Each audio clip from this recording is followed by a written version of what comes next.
Your analytics dashboard isn't a crystal ball. In fact, staring at it is going to make you feel bad. It won't grow your channel. It's going to just make you feel really sick. Let's fix that. Creators waste hours refreshing their analytics, like the YouTube genie's going to come over in the middle of the night and bring them some more magic views.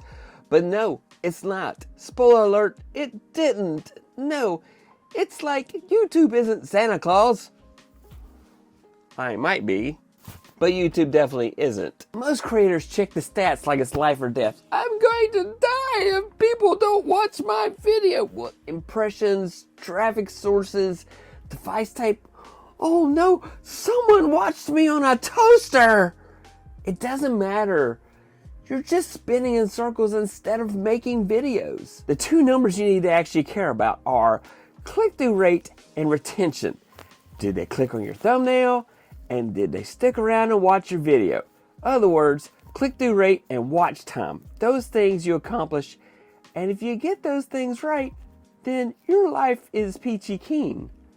So instead of refreshing your analytics every 42 seconds, or like I do 42 times a day, try this one habit. Every time you're tempted to check your stats, make one small improvement on your next video. One small improvement. Better title, sharper hook, cleaner thumbnail. Those are the things that will help you actually grow. Analytics are a mirror. They're not a map. They reflect what you did.